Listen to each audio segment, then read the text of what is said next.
પત્રકારો તો ખરેખર બહુ આપણા જિલ્લામાં તો બધા પત્રકારો સારા જ છે, પણ એથી પણ અમારે રાજગદ્દરભાઈની વાત આવે તો બહુ વિશેષ તેમનું કામગીરી રહી છે. ત્યારે કોઈ પણ ધાર્મિક કાર્ય થતું હોય તો એને લાઈવના માધ્યમથી આખા જિલ્લાને દર્શન કરાવે છે. એ ખરેખર રાજભાઈ આપની બહુ પ્રેરણાદાયી કામગીરી છે. અમારા સદારામ બાપાનું કામ હોય, દરેક કાર્ય ધાર્મિક કાર્યો રાજભાઈ એમને ખૂબ લાઈવ થઈને આખા જિલ્લાને દર્શન કરાવ્યો હોય છે.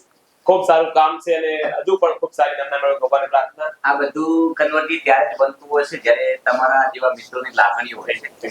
અને હું અત્યાર સુધી મારા જીવનમાં જે પણ કંઈ શીખ્યો છું, નવું કરવાની જ્યારે મારામાં ઊંઘ અને લાગણીઓ ઊભી થાય છે, એ તમારા જેવા પ્રેરણા સ્ત્રોત વ્યક્તિઓ જે છે એનામાંથી હું કંઈક શીખું છું. ધારો કે તમે અત્યારે એક કિસાન થઈ ગਏ, આપણે કહીએ ને ખેડૂત. ખેડૂત શું કરી શકે? ખેડૂત માત્ર ખેતી કરી શકે એવું નથી. તમે એ સાબિત કરીને બતાવ્યું છે કે ખેડૂત શું કરી શકે.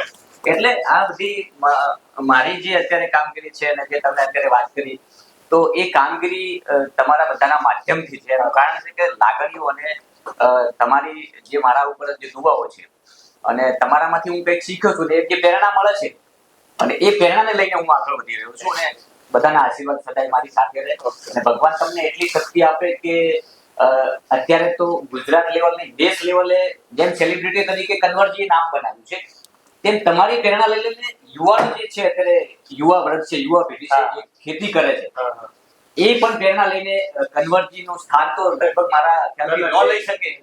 પણ કોઈ વસ્તુ અઘરી નથી, કોઈ વસ્તુ અશક્ય નથી, કોઈ કામ અશક્ય નથી કે તમે ના કરી શકો, અને એ તમે કરી બતાવ્યું છે. તમને પણ ખૂબ ખૂબ શુભેચ્છાઓ.